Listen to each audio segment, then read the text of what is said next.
안녕하세요, 여러분. 혹시 요즘 이런 생각 하신 적 있으세요? 왜 이렇게 피곤할까? 나이 들어서 그런가? 아무리 잠을 자도 피곤하고 이유 없이 체중이 늘거나 빠지고 추위에 유독 예민해진 몸. 혹시 단순히 나이 탓이라고 생각하고 계신다면 잠깐 멈춰보세요. 이 모든 증상들이 바로 갑상선 때문일 수 있습니다. 지난주 상담받으신 63세 박모 씨의 이야기입니다. 요즘 따라 너무 피곤해서 병원을 여러 곳 다녀봤는데 특별한 이상이 없다고 하더라고요. 그런데 체중은 계속 늘고 머리카락도 많이 빠지고 추위를 못 견디겠어서 난방비가 장난이 아니에요. 가족들은 나이 들어서 그런가 보다라고 생각했지만 갑상선 검사를 받아보니 갑상선 기능 저하증이었습니다. 또 다른 사례입니다. 58세 김모 할머니는 반대로 체중이 계속 빠지고 가슴이 두근거리고 손이 떨려서 젓가락질도 힘들어졌습니다. 처음엔 당뇨병이나 심장병을 의심했지만 역시 갑상선 기능 항진증이 원인이었어요. 여기서 정말 충격적인 사실 하나를 말씀드려야겠습니다. 갑상선 질환은 여성에게만 생긴다고 생각하시는 분들이 많은데 전혀 그렇지 않습니다. 남성 시니어에서도 흔히 발생하는 질환이에요. 특히 50대 이후에는 남녀 구분 없이 누구에게나 생길 수 있는 병입니다. 더 무서운 건 갑상선 질환의 증상들이 워낙 애매해서 대부분의 사람들이 나이 들어서 그런가 보다, 요즘 스트레스를 많이 받아서 그런가 보다라고 넘겨버린다는 점입니다. 하지만 갑상선은 우리 몸의 에너지 대사를 총괄하는 중요한 기관이에요. 여기에 문제가 생기면 온몸의 기능이 다 영향을 받습니다. 갑상선은 목 앞쪽에 있는 나비 모양의 작은 기관입니다. 크기는 작지만 우리 몸의 신진대사, 체온 조절, 심박수, 체중 조절 등 생명 유지에 핵심적인 역할을 합니다. 마치 자동차의 엑셀러레이터 같은 역할을 하는 거죠. 하지만 다행히 갑상선 질환은 조기에 발견하면 충분히 치료할 수 있는 병입니다. 심지어 갑상선암도 다른 암에 비해 예후가 좋은 편이에요. 중요한 건 평소 관심을 가지고 정기적으로 검사받는 것이죠. 오늘 이 영상을 끝까지 보시면 갑상선 질환의 위험 신호를 놓치지 않고 갑상선을 건강하게 지킬 수 있는 구체적인 방법들을 알려드리겠습니다. 여러분 자신을 위해서, 그리고 사랑하는 가족을 위해서 꼭 필요한 정보들이에요. 앞으로도 여러분의 건강을 지켜드릴 꼭 필요한 정보들을 계속 전해드릴 테니까 구독과 좋아요 버튼 꼭 눌러주시고 시작하겠습니다. 먼저 갑상선 질환이 얼마나 흔한 문제인지부터 알아보겠습니다. 대한 갑상선학회 자료에 따르면 우리나라 성인의 약 12% 정도가 갑상선 질환을 앓고 있습니다. 성인 8, 9명 중 1명꼴이에요. 특히 50세 이후부터는 발병률이 급격히 증가해서 60대 이상에서는 5명 중 1명이 갑상선 질환을 가지고 있습니다. 더 놀라운 건 이 중 절반 이상이 자신이 갑상선 질환이 있는지도 모르고 지낸다는 점입니다.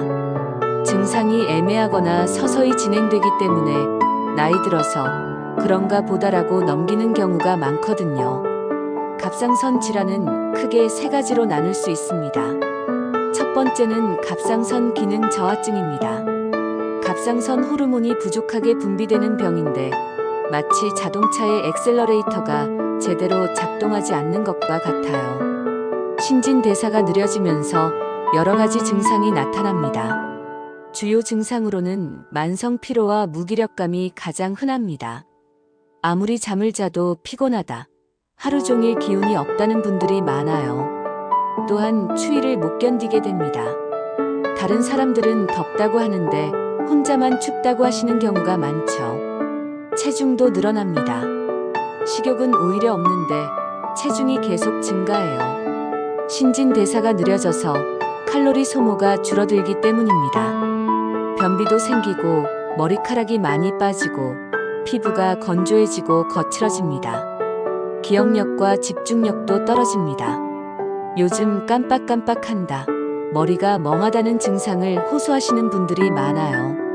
심한 경우에는 우울증과 비슷한 증상까지 나타날 수 있습니다.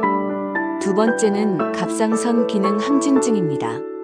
이번에는 반대로 갑상선 호르몬이 과도하게 분비되는 병이에요. 엑셀러레이터를 너무 많이 밟은 것과 같은 상태죠. 주요 증상은 심장이 빨리 뛰고 가슴이 두근거리는 것입니다. 가만히 있어도 심박수가 100회 이상 올라가요. 손이 떨리고 불안하고 초조해집니다. 더위를 못 견디고 땀을 많이 흘리게 됩니다. 체중은 반대로 빠집니다. 식욕은 왕성한데 체중이 계속 감소해요. 신진대사가 과도하게 빨라져서 에너지 소모가 너무 많아지기 때문입니다. 설사를 자주 하고 잠도 잘 안 오고 눈이 튀어나오는 경우도 있습니다. 세 번째는 갑상선 결절과 암입니다. 갑상선에 혹이나 종양이 생기는 건데 초기에는 증상이 거의 없어서 더욱 위험해요. 건강검진에서 우연히 발견되는 경우가 대부분입니다.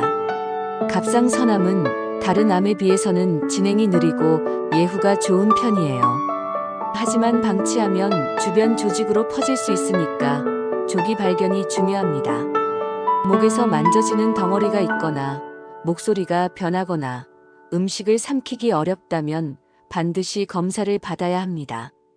여기서 정말 중요한 점은 갑상선 질환의 증상들이 다른 질환과 겹치는 경우가 많다는 것입니다. 예를 들어 갑상선 기능 저하증의 피로감은 당뇨병이나 빈혈, 우울증과 비슷하고 갑상선 기능 항진증의 심계항진은 심장병과 비슷할 수 있어요. 그래서 문제는 증상이 애매해서 대수롭지 않게 넘기기 쉽다는 점입니다. 나이 들어서 그런가 보다, 요즘 스트레스를 많이 받아서 그런가 보다라고 생각하고 넘어가는 경우가 너무 많아요. 갑상선 질환의 원인도 다양합니다. 가장 흔한 원인은 자가 면역 질환이에요. 우리 몸의 면역 시스템이 갑상선을 적으로 인식해서 공격하는 거죠. 하시모토 갑상선염이나 그레이브스병이 대표적인 예입니다. 스트레스도 중요한 원인 중 하나예요. 만성적인 스트레스는 호르몬 균형을 깨뜨려서 갑상선 기능에 영향을 미칩니다. 특히 중년 이후에는 여러 가지 스트레스가 많아지면서 갑상선 질환 발병률이 높아져요. 요오드 섭취량도 영향을 미칩니다. 요오드가 너무 적어도 너무 많아도 갑상선에 문제가 생길 수 있어요. 우리나라는 해조류를 많이 먹어서 요오드 과다 섭취가 문제가 되는 경우가 있습니다. 유전적 요인도 있습니다. 가족 중에 갑상선 질환이 있다면 발병 위험이 높아져요. 특히 여성의 경우 남성보다 5에서 8배 정도 발병률이 높습니다. 이제 갑상선 이상을 의심해야 하는 구체적인 신호들에 대해 말씀드리겠습니다. 이런 증상들이 2-3주 이상 지속된다면 반드시 검사를 받아보시길 권합니다. 첫 번째는 이유 없는 체중 변화입니다. 식습관이나 운동량의 변화가 없는데도 체중이 계속 늘거나 빠진다면 갑상선을 의심해 봐야 합니다. 특히 한 달에 2-3kg 이상 변화가 있다면 더욱 주의 깊게 살펴봐야 해요. 갑상선 기능 저하증의 경우 식욕은 없는데 체중이 늘어납니다. 신진대사가 느려져서 에너지 소모가 줄어들기 때문이에요. 특히 얼굴이 붓고 살이 찌는 경우가 많습니다. 반대로 갑상선 기능 항진증은 식욕은 왕성한데 체중이 계속 빠집니다. 아무리 많이 먹어도 살이 찌지 않고 오히려 빠져요. 이런 경우 주변에서 부러워할 일이라고 하지만 실제로는 심각한 질환의 신호일 수 있습니다. 두 번째는 만성 피로와 무기력입니다. 충분히 잠을 자도 피곤하고 하루 종일 기운이 없고 집중력이 떨어진다면 갑상선 기능 저하증을 의심해 봐야 합니다. 특히 오전에 일어나기 힘들고 오후가 되어도 몸이 무겁다면 더욱 그렇죠. 이런 피로감은 단순한 스트레스나 잠 부족으로 인한 피로와는 다릅니다. 갑상선으로 인한 피로는 휴식을 취해도 잘 회복되지 않고 지속적이에요. 몸이 납덩어리를 달고 다니는 것 같다고 표현하시는 분들이 많습니다. 세 번째는 목 부위의 변화입니다. 목이 붓거나 덩어리가 만져진다면 갑상선 결절이나 종양을 의심해야 합니다. 거울로 목을 보면서 좌우가 대칭인지 확인해 보세요. 물을 삼킬 때 목 앞쪽이 함께 움직이는 부분이 갑상선입니다. 덩어리가 만져진다고 해서 무조건 암은 아니에요. 대부분은 양성 결절이지만 정확한 진단을 위해서는 초음파 검사를 받아야 합니다. 특히 딱딱하고 움직이지 않는 덩어리, 주변 조직과 붙어있는 느낌의 덩어리는 더욱 주의해야 합니다. 목소리 변화도 중요한 신호입니다. 갑자기 목소리가 쉬거나 거칠어지고 며칠이 지나도 회복되지 않는다면 갑상선 종양이 성대신경을 압박하고 있을 수 있어요. 네 번째는 체온 조절 이상입니다. 갑상선 기능 저하증의 경우 추위를 못 견디게 됩니다. 다른 사람들은 괜찮다고 하는 온도에서도 혼자만 춥다고 느끼고 난방을 계속 틀어도 몸이 따뜻해지지 않아요. 손발이 차갑고 저린 증상도 함께 나타납니다. 반대로 갑상선 기능 항진증은 더위를 못 견디고 땀을 많이 흘립니다. 조금만 움직여도 금세 땀이 나고 밤에 식은땀을 흘리기도 해요. 실내 온도를 계속 낮춰도 덥다고 느끼는 경우가 많습니다. 다섯 번째는 심박수 변화입니다. 평상시 심박수가 분당 60에서 100회인데 갑상선 기능 항진증이 있으면 가만히 있어도 100회를 넘어갑니다. 가슴이 두근거리고 심장이 빨리 뛰는 걸 본인이 느낄 수 있어요. 반대로 갑상선 기능 저하증은 심박수가 분당 50에서 60회로 느려집니다. 맥박이 약해지고 어지러움을 느끼기도 해요. 여섯 번째는 정신적 변화입니다. 갑상선 기능 저하증은 우울감, 기억력 저하, 집중력 감소를 일으킵니다. 요즘 머리가 멍하다, 깜빡깜빡한다는 증상이 지속된다면 치매가 아니라 갑상선 문제일 수 있어요. 갑상선 기능 항진증은 불안감, 초조함, 짜증을 유발합니다. 평소보다 예민해지고 잠을 잘 못 자고 안절부절 못하는 증상이 나타나요. 일곱 번째는 소화기 증상입니다. 갑상선 기능 저하증은 변비를 일으키고 기능 항진증은 설사를 유발합니다. 식욕의 변화도 중요한 신호예요. 여덟 번째는 피부와 모발 변화입니다. 갑상선 기능 저하증은 피부가 건조하고 거칠어지며 머리카락이 많이 빠지고 얇아집니다. 눈썹 바깥쪽이 빠지는 것도 특징적인 증상이에요. 기능 항진증은 피부가 촉촉하고 따뜻해지지만 머리카락이 가늘어지고 부서지기 쉬워집니다. 이런 증상들이 단독으로 나타나기보다는 여러 개가 함께 나타나는 경우가 많습니다. 특히 두세 가지 이상의 증상이 반복된다면 반드시 갑상선 검사를 받아보시길 권합니다. 이제 갑상선을 건강하게 지키는 구체적인 방법들에 대해 말씀드리겠습니다. 갑상선 건강의 핵심은 조기 발견과 지속적인 관리에 있습니다. 첫 번째는 정기적인 검사입니다. 40세 이후부터는 1, 2년마다 갑상선 기능 검사를 받으시길 권합니다. 혈액 검사로 TSH, T3, T4 수치를 확인하면 갑상선 기능을 알 수 있어요. 검사는 간단하고 비용도 저렴합니다. TSH 갑상선 자극 호르몬은 뇌하수체에서 분비되어 갑상선을 자극하는 호르몬이에요.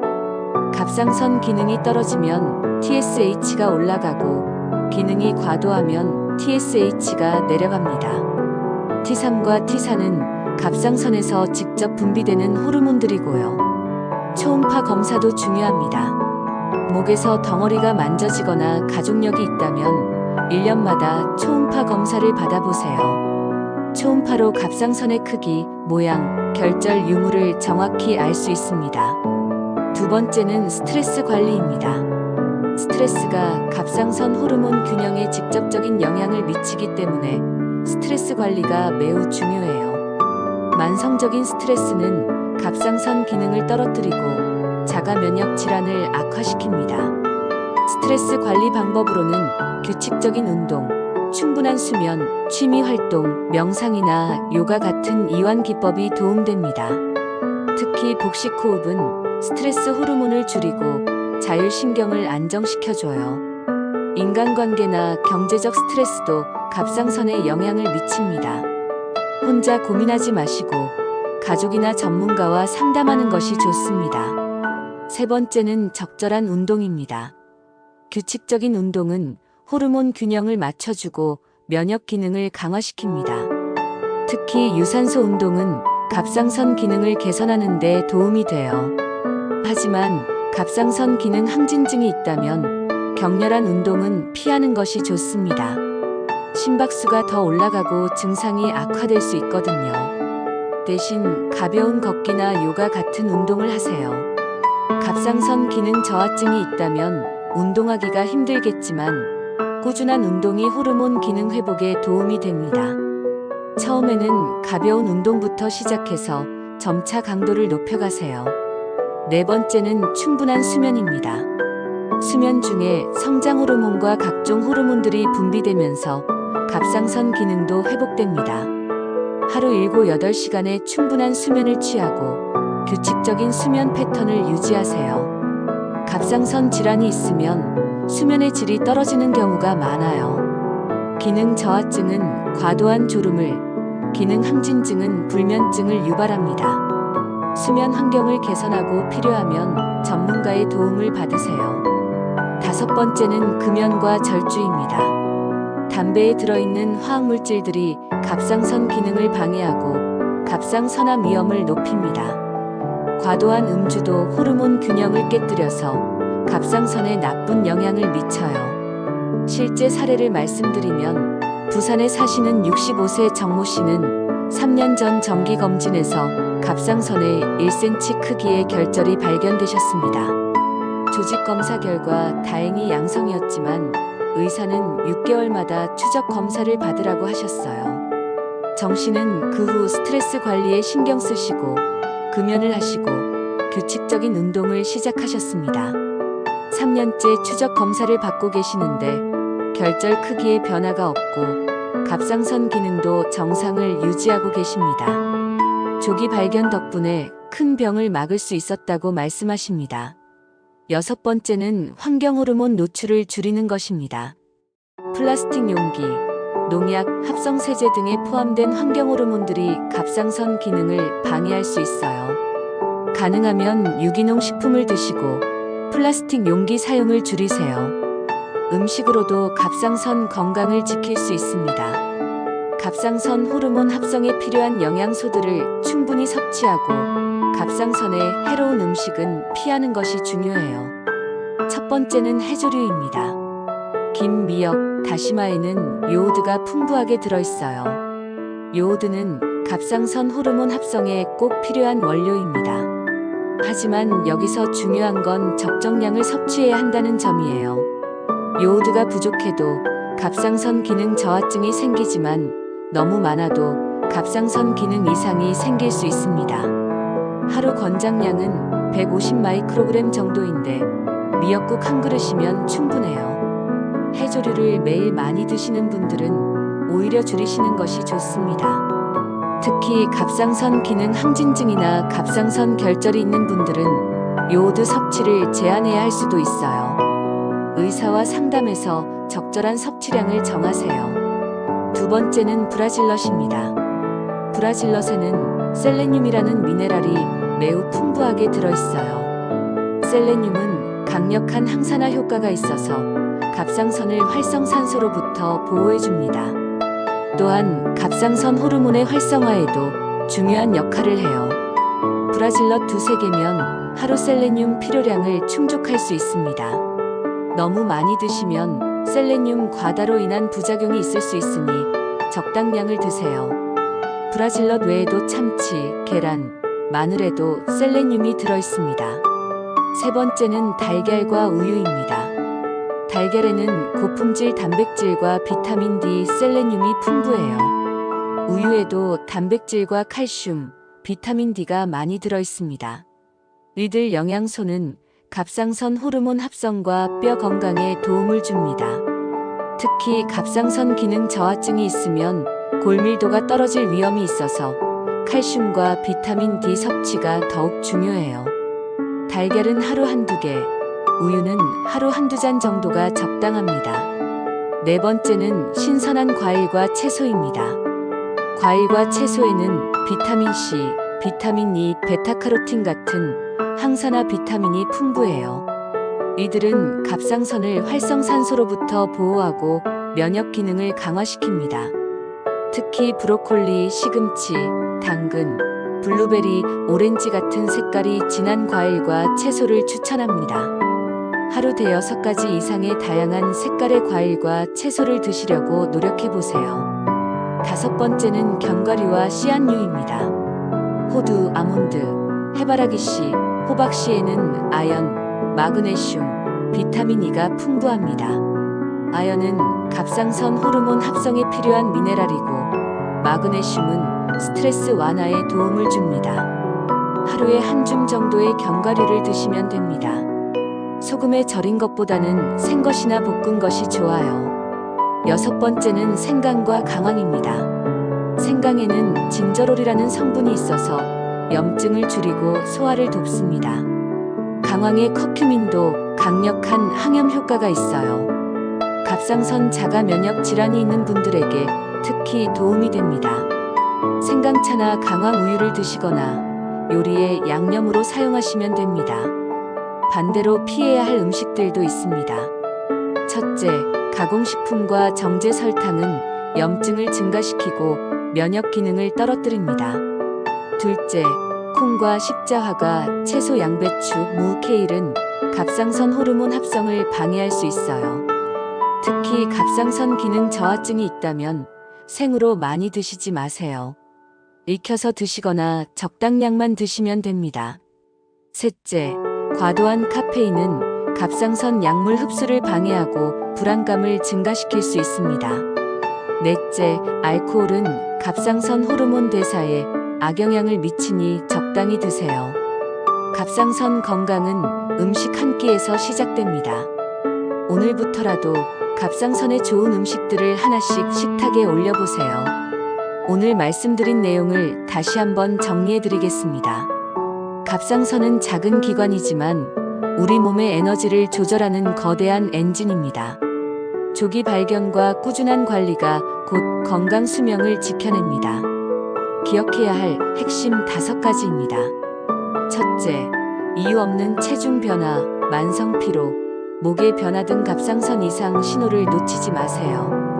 둘째, 40세 이후부터는 정기적으로 갑상선 검사를 받으세요.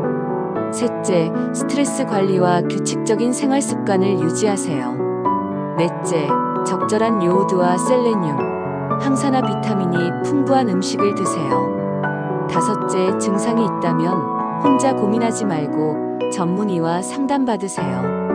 특히 강조드리고 싶은 건 갑상선 질환은 부끄러운 병이 아니라는 점입니다. 감기처럼 흔한 질환이고 조기에 발견해서 적절히 치료하면 정상적인 생활이 충분히 가능해요. 갑상선암도 다른 암에 비해 예후가 좋은 편이니까 너무 걱정하지 마세요. 작은 변화라도 놓치지 마세요. 나이 들어서 그런가 보다라고 넘기기 쉬운 증상들이 실제로는 갑상선 질환의 신호일 수 있거든요. 그 작은 관심이 건강을 지키는 첫걸음입니다. 갑상선 건강은 하루아침에 만들어지지 않습니다. 규칙적인 검진, 건강한 식습관, 스트레스 관리 같은 꾸준한 노력이 필요해요. 하지만 그 노력은 분명히 여러분에게 건강하고 활기찬 삶을 선물해 줄 것입니다.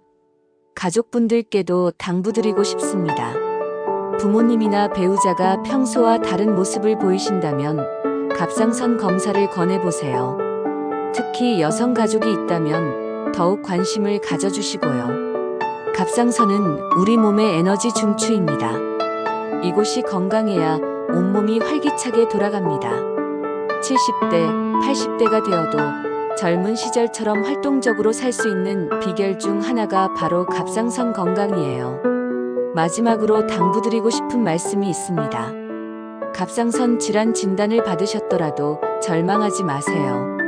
현재 갑상선 질환 치료법은 많이 발달했고 대부분의 환자들이 정상적인 생활을 하고 계십니다. 중요한 건 의사의 지시에 따라 꾸준히 치료받고 관리하는 것이죠. 건강한 갑상선으로 더 오래, 더 건강하게 사시길 바랍니다. 여러분의 소중한 건강을 위해서, 그리고 사랑하는 가족을 위해서 오늘부터 갑상선 건강에 관심을 가져보세요. 앞으로도 여러분의 건강을 지켜드릴 확실하고 유익한 정보들을 계속해서 전해드리겠습니다. 오늘 영상이 도움이 되셨다면 구독과 좋아요 버튼을 꼭 눌러주시고 주변의 갑상선 건강이 걱정되는 분들께도 꼭 공유해주세요. 여러분의 작은 관심이 누군가의 소중한 건강을 지킬 수 있습니다. 건강하고 행복한 하루 되세요. 감사합니다.